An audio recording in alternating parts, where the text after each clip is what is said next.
And somewhere in the vicinity of the marshalling yards just north of the city of Ham Hung, I was hit by anti-aircraft fire. They first burst opened up on us, got the engine. And the aircraft started to burn. I had been hit in the cockpit, canopy, and in the back of my head.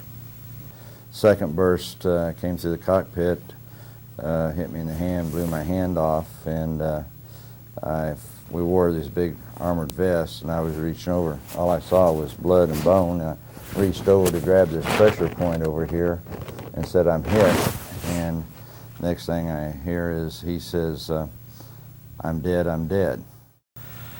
And I forced the airplane by slipping and sliding it into that vacant field. I got it down as far as I could with my stub, and I put my left knee over to hold it down, and then about that time we started going through the trees, and we bounced, and the crewman said we rolled over a couple times. I thought we rolled over once. So when I hit the ground, I was pummeled about the airplane quite seriously, broke my back. I laid there and I said, this is a dream, this isn't really happening. So I looked around the nose of the airplane, which was pretty well smashed up. And there were about a dozen or so rag-ass North Korean soldiers armed with rifles and automatic weapons. The helicopter was, I could see his body hanging in there, and it was burning, and I said, "We got to get him out." And I stood up to go back to the helicopter, and I hadn't realized it, but my leg was broken, and so I fell on my face, and I said, "God, my leg's broken." And the two gunners, they pulled me back into cover, and they said, "He's dead, sir." So he took his pistol and stuck it under my chin and tried to drag me up out of the chair. And I thought surely if I didn't stand that I'd be shot.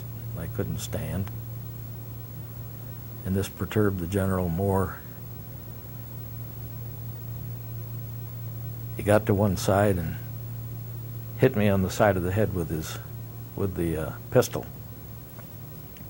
I didn't know if I'd been shot or hit at the time.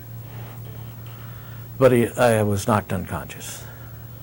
We went to Quezon right first, and they had a little aid station there, and the doctor that was there, they started putting my leg in splints, and I felt him lift up my arm, and there was a clip, and I could tell he cut off the rest of the hand. And I said, "You can't save it?" And he said, "No." I think in the summer of '54, I was actually awarded the Purple Heart.